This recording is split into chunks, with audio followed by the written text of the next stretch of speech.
తాకట్లో ఉన్న మీ బంగారాన్ని విడిపించి ఆ రోజు ఆన్లైన్ రేటుకి కొంటాం. Sharma gold company. నమస్తే, వెల్కమ్ టు సుమన్ టీవీ. నేను జానకి. తెలంగాణ రాష్ట్ర రాజకీయాలు ప్రస్తుతం ఊహించని మలుపులు తిరుగుతున్నాయని కూడా మనకు తెలుసు. కల్వకుంట్ల కవిత ఎపిసోడ్ తెలంగాణ రాజకీయ వర్గాల్లో తీవ్ర చర్చనీయాంశంగా మారింది. బీఆర్ఎస్లో అంతర్గత విభేదాలు బహిరంగంగా చర్చకు రావడం, ఆమెను పార్టీ నుంచి సస్పెండ్ చేయడం, పదవులకు కవిత రాజీనామా చేయడం ఇప్పుడు హాట్ టాపిక్గా మారిందని చెప్పుకోవచ్చు. తెలంగాణలో రాజకీయాల్లో కవిత కొత్త రూట్లో సొంతంగా ఎదిగేందుకు ఆమె చాలా పావులు కదుపుతున్నారు. మరి కవిత ఎపిసోడ్ రాష్ట్ర రాజకీయాల్లో ఎలాంటి ప్రభావం చూపుతోంది? ఎవరికి నష్టం, ఎవరికి లాభం? బీఆర్ఎస్ పార్టీపై కవిత ఎఫెక్ట్ పడుతుందా? ఇలాంటి అంశాలపై రాజకీయ పండితులు తమ విశ్లేషణలు అందిస్తూనే ఉన్నారు. ఇదే అంశంపై ఓటా మీడియా హౌస్ ఓ సర్వేను కూడా నిర్వహించడం జరిగింది. ఆ సంస్థ సీఈఓ సీనియర్ పాత్రికేయులు కంభాలపల్లి కృష్ణ ఆధ్వర్యంలో సర్వే చేపట్టగా సంచలన విషయాలైతే బయటపడ్డాయి. ఒకసారి వాటిని మనం కూడా చూసే ప్రయత్నం చేద్దాం. మీకు కూడా ఒకసారి నేను విశ్లేషణ చేసే ప్రయత్నం చేస్తాను. ఇక్కడ చూడొచ్చు మనం సర్వే వివరాలు ఏ విధంగా ఉన్నాయో. ఫస్ట్ శాంపుల్స్ 1000 మందిని తీసుకున్నారు. మెథడాలజీ ర్యాండమ్గా తీసుకున్నారు. పురుషులు టోటల్గా 57%, అలాగే మహిళలు 43%. మనం వయసు వారీగా చూస్తే కనుక 18 నుంచి 25 ఏళ్ల లోపు వాళ్ళు 17%, 26 ఏళ్ల నుంచి 35 ఏళ్ల లోపు వాళ్ళు 28%, అలాగే 36 నుంచి 45 ఏళ్ల వాళ్ళు 27%, అలాగే 46 నుంచి 60 ఏళ్ల మధ్య వాళ్ళు 21%, అలాగే 60కి పైగా 7% ఇక్కడైతే మనకి కనిపిస్తోంది. అలాగే చేసే పని ఆధారంగా చూస్తే విద్యార్థులు, రైతులు, ఉద్యోగులు, వ్యాపారులు, గృహిణులు, ఇతరులను కూడా వీళ్ళు విభజించి ఒక సర్వేని అయితే చేయడం జరిగింది. విద్యార్థులు 17%, రైతులు 12%, అలాగే ఉద్యోగులు 14%, వ్యాపారులు 21%, అలాగే గృహిణులు 29%, ఇతరులు 7% అయితే దీంట్లో సర్వేలో పాల్గొన్నట్లుగా కూడా మనకు తెలుస్తుంది. సర్వే కాలం పరిధిని బట్టి సెప్టెంబర్ 4 నుంచి 8 వరకు ఉమ్మడి 10 జిల్లాలని ఆధారంగా చేసుకొని అయితే ఈ సర్వేని నిర్వహించారు పాత్రికేయులందరూ కూడా. ఫస్ట్ క్వశ్చన్ మనం చూస్తే సర్వేలో వీళ్ళు రేస్ చేసిన క్వశ్చన్, కవిత తన పదవులకు రాజీనామా చేసిన విషయం మీకు అందరికీ తెలుసా? 120%, అలాగే 100% పీపుల్ అయితే 96% అయితే ఓటేశారు. మొత్తం అయితే 96% వరకు అయితే మనకి తెలుసు అని చెప్పారు. 4% మాత్రం తెలియదని చెప్తున్నారు. కవిత రాజీనామా విషయం మెజారిటీ ప్రజలకు తెలుసు. ఆమె ఏ పదవులకు రాజీనామా చేశారో కూడా స్పష్టంగా తెలుసు అనేది కూడా ఇక్కడ మనం ఈ సర్వేని బట్టి మనం చూడొచ్చు. ఎందుకంటే 96% తెలుసు అనే దానికి వీళ్ళు ఓటు వేయడం జరిగింది. ఇక మనం సెకండ్ క్వశ్చన్ చూస్తే, కవిత రాజీనామా చేశారని తెలియగానే మీకేమనిపించింది అనేది సర్వేలో ఒక క్వశ్చన్గా పెట్టడం జరిగింది. దాంట్లో ఆశ్చర్యం అనేది 15%, 15% మంది చెప్పారు. ఊహించిందే అని కూడా 57% హైయెస్ట్గా చెప్తున్నారు. ముందే ఊహించాము ఆమె రాజీనామా చేస్తారు అనేది కూడా ఒక ఊహాగానం గతంలోనే. ఎందుకంటే కవిత ఎలాంటి ఆరోపణలు చేశారో కూడా మనం విన్నాం. అంటే జైలు వచ్చిన తర్వాత కూడా ఎలాంటి బీఆర్ఎస్లో ఎలాంటి ఫైట్ జరుగుతుందో కూడా మనం చూసాం. ఆ నేపథ్యంలోనే కవిత కూడా ఎలాంటి వ్యాఖ్యలు చేశారో కూడా మనం చూస్తున్నాం. కాబట్టి 57% ఊహించింది అని కూడా కొంతమంది సభ్యులు చెప్తున్నారు. పట్టించుకోలేదు అనేది 28% పీపుల్స్ చెప్తున్నారు. కవిత రాజీనామా విషయాన్ని మెజార్టీ ప్రజలు ముందుగానే ఊహించారు. కొంతమందికి మాత్రమే షాకింగ్ న్యూస్ అనిపించింది అనేది కూడా ఇక్కడ సర్వేలో మనకైతే క్లియర్గా చెప్తున్నారు. నెక్స్ట్ క్వశ్చన్ మనం చూస్తే, కవిత రాజీనామా వలన బీఆర్ఎస్ బలహీన పడుతుందని అనుకుంటున్నారా అనేది అయితే సర్వేలో ఒక క్వశ్చన్. దీంట్లో ఎంతమంది ఎంత మేరకు ఓటింగ్ చేశారో ఒకసారి మనం చూసే ప్రయత్నం చేద్దాం. 15% మంది అవును అని చెప్పారు. 43% వాళ్ళైతే కొంత మేరకు అనుకున్నామని అంటున్నారు. 31% ఏం కాదు అనేది కూడా చెప్తున్నారు. కవిత రాజీనామా వల్ల బీఆర్ఎస్ బలపడుతుంది అని అనుకుంటున్నారా అనే దానికి 43% వరకు కొంత మేరకు, బట్ 31% ఏం కాదు అని చెప్తున్నారు. ఎక్కువ మెజారిటీ పీపుల్ మనం ఇక్కడ చూస్తే 43% వరకు కొంత మేరకు ఉంటుంది అని కూడా చెప్తున్నారు. ఇక్కడ వీళ్ళు ఫైనల్గా ఏం రివ్యూ ఇచ్చారో చూద్దాం. కవిత రాజీనామాతో బీఆర్ఎస్కు ఎంతో కొంత నష్టం లేదన్న వాళ్ళు కూడా గణనీయంగా ఉండడం కూడా ఇక్కడ మనం చూడొచ్చు. కొంతమంది ఉండొచ్చు అంటున్నారు, కొంతమంది ఉండకపోవచ్చు. హాఫ్ ఆఫ్ ది పీపుల్ అయితే సర్వే చెప్తున్నారు. నెక్స్ట్ మనం చూస్తే, భవిష్యత్తులో కవిత ఏం చేస్తారని మీరు అనుకుంటున్నారు అనేది సర్వేలో ఒక క్వశ్చన్ రేస్ చేశారు. సొంత పార్టీ పెడతారని అనేది ఎక్కువ మెజారిటీ పీపుల్ అయితే ఇక్కడ మనకి 71% పీపుల్ చెప్పినట్టుగా కూడా మనకి ఇక్కడ క్లియర్గా కనిపిస్తుంది. కాంగ్రెస్ గూటికి వెళ్తారని చెప్పి 4%, అలాగే మనం బీజేపీలోకి చేరిక 1% పీపుల్, అలాగే స్వతంత్రంగా ఉంటారు అనడానికి 16%, తెలియదు అనేవాళ్ళు 8% చెప్పారు. టోటల్గా మనం ఇక్కడ చూస్తే హైయెస్ట్ సొంత పార్టీ పెట్టడానికే మొగ్గు చూపుతారు కవిత అనే దానికి 71% పీపుల్ అయితే రేస్ చేసిన విషయం మనకి ఇక్కడ అర్థమవుతుంది. 71% పీపుల్ అయితే ఓట్ వేస్తారు, కవిత సొంతంగా పార్టీ పెడతారు ఖచ్చితంగా అనే దానికి ఎక్కువ ఇక్కడ మొగ్గు చూపారని చెప్పొచ్చు. కవిత సొంత పార్టీ పెడతారనేది మెజార్టీ ప్రజల అభిప్రాయం. పార్టీ పెట్టక మరో పార్టీలో విలీనం చేయొద్దని కూడా చాలా మంది ఇక్కడ చెప్తున్నారు. ఎందుకంటే ఈ మధ్య కాలంలో కొన్ని పార్టీలు చూస్తున్నాం. ఏపీలో షర్మిల ఇక్కడికి వచ్చి పెట్టిన తర్వాత కూడా ఆమె పార్టీని విలీనం చేసిన గతం తాలూకా అందరికీ కూడా గుర్తుకొస్తూ ఉంటుంది. సో దానివల్ల కూడా పెట్టినా కూడా విలీనం చెయ్యొద్దు అనేది కూడా కొంతమంది మెజారిటీ పీపుల్ కూడా ఆమెకు ఒక సూచనగా కూడా చెప్తున్నారు ఇక్కడ. నెక్స్ట్ మనం చూస్తే నెక్స్ట్ సర్వేలో నెక్స్ట్ క్వశ్చన్, కవిత సొంత పార్టీ పెడితే మీరు మద్దతు ఇస్తారా? ఇక్కడ మనం చూస్తే 44% ఎజెండాను బట్టి ఇస్తామని కూడా చాలా మంది ఇక్కడ చెప్తున్నారు, ఓటు వేస్తున్నారు. 25% అయితే ఇవ్వం పూర్తిగా అని కూడా ఇక్కడ చెప్తున్నారు. 31% వచ్చి ఇస్తామని చెప్తున్నారు. అంటే ఇక్కడ ఇస్తాము ఎజెండాను బట్టి అనేది కూడా కొంచెం మనకి చూడొచ్చు. అంటే కొంతమంది ఇస్తామని చెప్తున్నారు, అంటే తక్కువ బిలోలోనే ఇక్కడ ఓట్ చేశారని చెప్పుకోవచ్చు. అంటే ఎజెండాను బట్టి ఇస్తాం, సొంత పార్టీ పెడితే మీకు మద్దతు ఇస్తారా అనడానికి ఇస్తామని కూడా కొంతమంది సైమల్టేనియస్గా ఇద్దరు కొంచెం ఈక్వల్గా చెప్తున్నారని కూడా చెప్పొచ్చు. కవిత సొంత పార్టీకి వెంటనే మద్దతు రాకపోవచ్చు, బట్ పార్టీ ఎజెండానే ఆమె భవిష్యత్తును డిసైడ్ చేస్తుంది అనేది కూడా ఇక్కడ కొంతమంది ఓటర్లు సర్వేలో పాల్గొన్న వాళ్ళైతే ఇక్కడ మనకి చెప్తున్నట్టుగా కూడా కనిపిస్తుంది. నెక్స్ట్ బీఆర్ఎస్ మద్దతు లేకున్నా కూడా కవిత బలమైన నాయకురాలేనా అనేది కూడా ఇక్కడ ఒక క్వశ్చన్ని రేస్ చేస్తున్నారు. బట్ మీరేమనుకుంటున్నారు? అంటే బీఆర్ఎస్ మద్దతు లేకున్నా కూడా కవిత బలమైన నాయకురాలు అవుతుందా? మీరు కూడా కింద కామెంట్ చేయండి ఈ వీడియో కింద. అవును అని చెప్పి 25% అంటున్నారు, కాదు అనేది 54% అయితే ఓట్ చేయడం జరిగింది. అలాగే చెప్పలేమనేది 21%. అంటే బీఆర్ఎస్ మద్దతు లేకున్నా కూడా కవిత బలమైన నాయకురాలు అవుతుందా అనేది ఇక్కడ కాదు అనేది ఎక్కువ మనకి 54% ఓట్ చేశారు. మిగతా వాళ్ళు వచ్చి 25% అవును అని చెప్పలేము అనేది కూడా అటు 50-50 ఛాన్సెస్ అయితే ఇక్కడ మనకి కనిపిస్తున్నాయని చెప్పొచ్చు. కవితను బీఆర్ఎస్ నీడలో ఎదిగిన నేతగానే చూస్తారు కానీ బట్ ఆమెకు మంచి భవిష్యత్తు ఉండే అవకాశం లేకపోలేదు అనేది కూడా ఇక్కడ మనకి సైమల్టేనియస్గా చెప్తూ ఉన్నారు. ఏం జరుగుతుంది అనేది కూడా మనం చూడాలి. మీకు ఏమైనా డౌట్స్ ఉంటే అట్లాంటివి మీరేమనుకుంటున్నారు అనేది కూడా మీరు కింద కామెంట్ రూపంలో తెలియజేయచ్చు. నెక్స్ట్ మనం చూస్తే హరీష్ సంతోష్లపై కవిత చేసిన ఆరోపణను మీరు నమ్ముతున్నారా? ఒకసారి మీరు కూడా కింద కామెంట్ చేయండి. 44% అవును నమ్ముతున్నాం అనేది అయితే చాలా వరకు ఓటింగ్ పర్సెంట్ అయితే మనకి ఇక్కడ ఎక్కువగా ఉందని చెప్పొచ్చు. ఈ సర్వేలో కాదు అని 15% అంటున్నారు, 27% కొంతమేరకు ఉండొచ్చు అనేది కూడా చెప్తున్నారు, తెలియదు అనేది అయితే 14% పీపుల్ అయితే ఇక్కడ చెప్తున్నారు. మొత్తంగా హరీష్ సంతోష్లపై కవిత చేసిన ఆరోపణలు మీరు నమ్ముతున్నారా? 44% వరకు ఇక్కడ పీపుల్ ఏం చెప్తున్నారంటే మెజారిటీ ఆఫ్ ద పీపుల్ ఈ సర్వేలో నమ్ముతున్నాం ఖచ్చితంగా అనేది కూడా చెప్తున్నారు. కవిత ఆరోపణలు ప్రజలను బలంగా ప్రభావితం చేస్తున్నాయి, ఇంటి గుట్టును బయటపడేసిందని కూడా చాలా మంది అనుకుంటున్నారు అనేది కూడా సర్వేలో తేలింది. మీరేమనుకుంటున్నారు కూడా కింద ఒకసారి కామెంట్ చేయండి.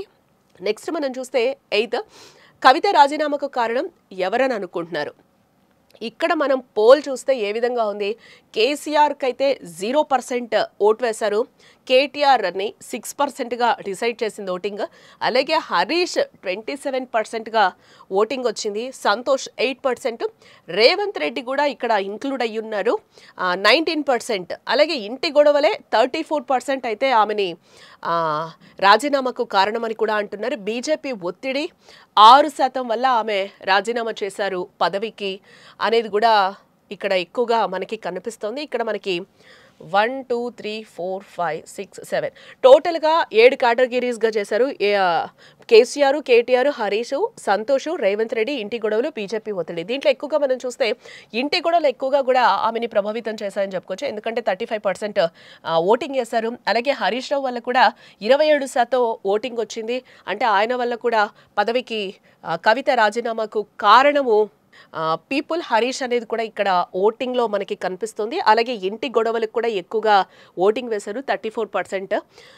కవిత రాజీనామాకి ఇంటి గొడవలే ప్రధాన కారణం అంటున్నారు. హరీష్ రేవంత్ల ప్రభావం కూడా ఇక్కడ బాగానే కనిపిస్తున్నట్లుగా కూడా మనకి క్లియర్గా కనిపిస్తుంది. ఎందుకంటే ఇంటి గొడవలు 34% అయితే మనకి రేవంత్ రెడ్డి గారిది 19%, అలాగే మన హరీష్ రావు గారిది చూస్తే 27% కనిపిస్తున్న నేపథ్యంలో వీళ్ళ ప్రభావం కూడా కొంచెం బాగానే కనిపించిందని కూడా మనము ఈ సర్వేని బట్టి మనం చూడొచ్చు. నెక్స్ట్ కవిత రాజీనామా వలన తెలంగాణలో ఏ పార్టీ కలిసి వస్తుంది అనేది కూడా ఒక క్వశ్చన్ అయితే ఈ సర్వేలో పెట్టడం జరిగింది. దానికి ఓటింగ్ ఏ విధంగా జరిగిందో చూద్దాం. కవిత రాజీనామా వల్ల తెలంగాణలో ఏ పార్టీకి కలిసి వస్తుంది అనేది మనం చూస్తే 76% కాంగ్రెస్కి కలిసి వస్తుంది అనేది ఇక్కడైతే ఓటింగ్ ఎక్కువ శాతం ఇక్కడ చేశారు. అలాగే మనం చూస్తే బీజేపీకి 18%, తర్వాత బీఆర్ఎస్కి 4%, ఇతరులు ఏదైనా పార్టీలు ఉంటే కనుక వాళ్ళకి 2% కలిసి వచ్చే అవకాశాలు కనిపిస్తున్నాయి అనేది కూడా ఇక్కడ చెప్తున్నారు. కవిత రాజీనామా కాంగ్రెస్కి ఎక్కువగా కలిసి వస్తుంది అనేది కూడా మనం ఇక్కడ క్లియర్గా మనకి ఇక్కడ కనిపిస్తుంది. ఎందుకంటే 76%, 80% కూడా మనకి కాంగ్రెస్కి కలిసి వచ్చేలాగా ఇక్కడ ఓటింగ్ చేశారు కాబట్టి మెయిన్గా ఇక్కడ కాంగ్రెస్కి కలిసి వస్తుంది అని చెప్తున్నారు. బీఆర్ఎస్కు భారీ డ్యామేజ్ తప్పేలా లేదనేది కూడా కొంతమంది ఈ సర్వేలో అయితే వాళ్ళ అభిప్రాయాలను అయితే చెప్తున్న పరిస్థితులు అయితే ఇక్కడ మనకి కనిపిస్తున్నాయి. టోటల్గా కాంగ్రెస్ ఎక్కువగా లాభపడే అవకాశాలు ఉన్నాయనేది కూడా ఈ సర్వేలో మనకు కనిపిస్తుంది. సో మీరు కూడా ఏమనుకుంటున్నారో ఒకసారి ఈ వీడియో కింద కామెంట్ చేయండి. ఏ పార్టీకి బలం చేకూరుతుంది, ఏ పార్టీ ఎక్కువగా ప్రభావితం అవుతుంది అనేది కూడా ఒకసారి మీరు కామెంట్లో తెలియచేయండి. నెక్స్ట్ బీఆర్ఎస్లో అన్యాయం జరిగినందుకే కవిత రాజీనామా చేశారా, మీరేమనుకుంటున్నారు? ఇక్కడ ఒకసారి మనం సర్వే ఏ విధంగా ఉందో కూడా చూద్దాం. అవును అనేవాళ్ళు 22% ఉన్నారు, కాదు అనేవాళ్ళు ఓటింగ్ 47% ఇక్కడ ఇచ్చారు. అలాగే చెప్పలేం అనేది 31% ఇచ్చారు. బీఆర్ఎస్లో అన్యాయం జరిగినందుకే కవిత రాజీనామా చేశారా అనడానికి ఎక్కువగా కాదు అని అనేవాళ్ళే 47% ఇక్కడ ఇచ్చారు. చెప్పలేం అనేది కూడా కొంచెం 31% ఇచ్చారు. కవితకు బీఆర్ఎస్ వల్ల అవకాశాలు వచ్చనేది బలమైన టాక్ అయితే ఇప్పటి వరకు నడుస్తున్న నేపథ్యంలో జాగృతి వల్ల బీఆర్ఎస్ కూడా లాభపడిందనే అభిప్రాయం కూడా ఇక్కడ ఉంది. అంటే రెండు కూడా ఈక్వల్గా ఇద్దరికి బీఆర్ఎస్కి లాభపడినట్టుగా తెలుస్తుంది. అలాగే మనకి కవితకి కూడా ఎంతో కొంత ఈ రెండింటి వల్ల కూడా ఎంతో కొంత లాభం పొందారు అనేది కాదు అని కొంతమంది, చెప్పలేమనేది కూడా కొంతమంది ఇక్కడ చెప్తున్నారు. బీఆర్ఎస్లో అన్యాయం జరిగినందుకే కవిత రాజీనామా చేశారు అనడానికి ఓటింగ్ శాతం కూడా ఈ విధంగా ఉంది. నెక్స్ట్ కల్వకుంట్ల కుటుంబంలో గొడవలకు కారణం ఎవరని అనుకుంటున్నారు అనేది అయితే సర్వేలో ఒక క్వశ్చన్ రైజ్ అయింది. దానికి ఒకసారి ఓటింగ్ ఏ విధంగా ఉందో కూడా మనం చూసే ప్రయత్నం చేద్దాం. ఆస్తుల తగదా వల్ల 25% అంటున్నారు. వారసత్వం లొల్లి అనేది 35%. ఎక్కువగా మనకి ఇక్కడ వారసత్వం లొల్లే ఇక్కడ కనిపిస్తుందని కూడా మనం చెప్పుకోవచ్చు. 25% అవినీతిలో వాటా కోసమని కూడా చాలా మంది అంటున్నారు. తెలీదు అనేవాళ్ళు కూడా ఇక్కడ మనకి 15% కనిపిస్తున్నారు. అంటే వారసత్వ రాజకీయాలే అసలు అంశంలా కనిపిస్తుంది. ఇక్కడ అవినీతి సొమ్ములో వాటాల పంపిణీ కూడా మరో అంశంగా కూడా ఇక్కడ మనం చూడొచ్చు అని అంటున్నారు. వారసత్వం లొల్లి, ఆస్తుల తగదని ఇక్కడ ఎక్కువగా కనిపిస్తుంది. ఈ గొడవకు కారణం ఆమె డివైడ్ అయిపోవడం, బయటకు వచ్చడం, రాజీనామాలు చేయడం వల్ల కూడా ఇవి రెండు మెయిన్గా కనిపిస్తున్నాయి. ఆస్తుల తగదా, వారసత్వం లొల్లే ఇక్కడ ఎక్కువగా ఉంది అనేది కూడా చాలా మంది అభిప్రాయంగా కూడా ఇక్కడ మనకి కనిపిస్తుంది. మీరేమనుకుంటున్నారో కూడా కింద కామెంట్ చేయండి.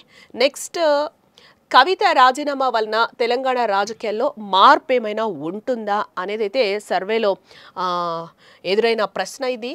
అయితే ఉండొచ్చు అనేవాళ్ళైతే 40% ఇచ్చారు. అలాగే ఉండదు అనేవాళ్ళైతే 20%, అలాగే చెప్పలేము అనేవాళ్ళైతే 40% ఓటింగ్ అయితే చేయడం జరిగింది. కవిత రాజీనామా ప్రభావం ఎంతో కొంత మేర ఉంటుందని కూడా అనిపిస్తుంది. హరీష్ సంతోష్ స్పందనను బట్టి మరింత క్లారిటీ వస్తుంది అనేది కూడా, దాన్ని బట్టి కూడా ఏంటి ఏ విషయాలు ప్రభావితం అవుతాయి అనేది కూడా తెలుస్తుంది అనేది కూడా కొంతమంది ఓటింగ్ శాతాన్ని బట్టి మనం ఇక్కడ చెప్పొచ్చు. కవిత రాజీనామా వలన తెలంగాణ రాజకీయాల్లో మార్పు ఉంటుందా అనేది కూడా అంటే 40% ఇక్కడ కనిపిస్తుంది. చెప్పలేము అని కూడా అంటున్నారు. అది కూడా హరీష్ అలాగే సంతోష్ వాళ్ళు రియాక్షన్స్ని బట్టే కూడా అది ఏ విధంగా ఉంటుంది అనేది కూడా ఇక్కడ క్లియర్గా చెప్తున్నారు. కాబట్టి చూడాలి, అంటే మార్పు ఉంటుందా ఉండదా రాజకీయాల్లో, అంటే నెక్స్ట్ పరిణామాలు ఏ విధంగా ఉంటాయి, వాళ్ళిద్దరూ రియాక్ట్ అయితే అనేది అయితే ఇక్కడ బీసీ రిజర్వేషన్ల గురించి కవిత మాట్లాడడంపై మీ అభిప్రాయం ఏంటి అనేది కూడా ఒక క్వశ్చన్ రైజ్ అయింది. దాంట్లో 41% పీపుల్ రాజకీయాల లబ్ధి కోసమే అంటున్నారు. బీసీల పైన ప్రేమ అనడానికి 8% పీపుల్ మాత్రమే ఇక్కడ ఓటింగ్ చేయడం జరిగింది.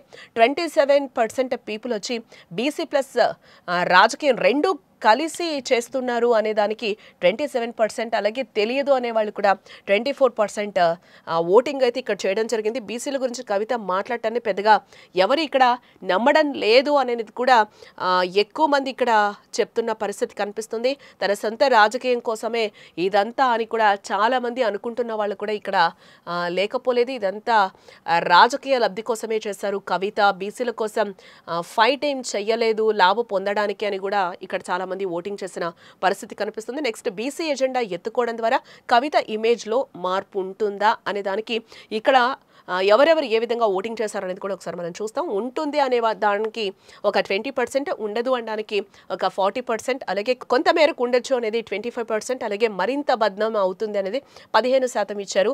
బీసీ ఎజెండా ఆమె ఇమేజ్లో పెద్దగా మార్పు తెచ్చేలా లేదు అని కూడా ఇక్కడ చాలా మంది అంటున్నారు.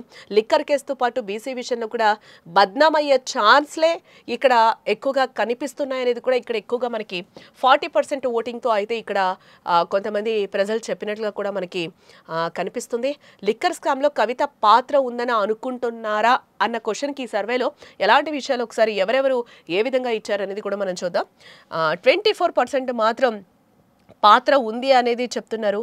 కొంతమేరకు ఉండొచ్చు అనేది వచ్చి ఎక్కువ మనకి 48% పీపుల్ అయితే ఇక్కడ సర్వే చేయడం జరిగింది. అలాగే 8% ఓటింగ్ వచ్చి అమాయకురాలు అని కూడా కొంతమంది చెప్తున్నారు. అలాగే మనం చూస్తే 20% పీపుల్ అయితే అసలు తెలియకపోవచ్చు అనేది కూడా వాళ్ళు చెప్తున్న సిచ్యువేషన్ కనిపిస్తుంది. టోటల్గా లిక్కర్ స్కామ్లో కవిత పాత్ర ఉందని అనుకుంటున్నారని కొంతమేరకు ఉండొచ్చు అనేది ఎక్కువ మనకి ఇక్కడ 48% పీపుల్ అయితే చెప్తున్నట్లుగా మనకి ఇక్కడ కనిపిస్తుంది. లిక్కర్ కేసులో కవిత ఉండొచ్చు అనేదే ఎక్కువ మంది అభిప్రాయంగా కూడా ఇక్కడ మనకి, ఎందుకంటే సర్వేలో కూడా అవే చెప్తున్నాయి కాబట్టి అవే కనిపిస్తున్నాయి. ఆమె అభిమానులు మాత్రం కొంతమేర వెనకేసుకొని వస్తున్నారు. ఎందుకంటే అమాయకురాలు అని కొంతమంది, తెలీదు అని 20% పీపుల్ ఇక్కడ సర్వేలో చెప్తున్న సిచ్యువేషన్స్ అయితే మనకి కనిపిస్తున్నాయి.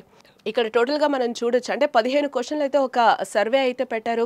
ఏం జరుగుతుంది బీఆర్ఎస్ పార్టీలో కవిత రాజీనామా చేసిన తర్వాత, బయటకు వచ్చేసిన తర్వాత ఎలాంటి మార్పులు చోటు చేసుకునే అవకాశం ఉంది, రాజకీయాల్లో ఎలాంటి మార్పులైనా వస్తాయా అనేది కూడా ఈ విధంగా ఒక సర్వేని ఇస్తే కనుక దాంట్లో కొన్ని క్వశ్చన్స్ అయితే దాంట్లో రేస్ చేశారు. వాటికి ఆన్సర్స్ కూడా దొరికినట్లుగా ఈ సర్వేలో తేలుతుంది. బట్ ఇక్కడ ఎవరి మీద అయితే ఆరోపణలు చేశారో వాళ్ళు స్పందిస్తేనే మిగిలిన వాటికి కూడా ఆన్సర్స్ దొరుకుతుంది అనేది కూడా మెజారిటీ పీపుల్ కూడా ఇక్కడ చెప్తున్నారు.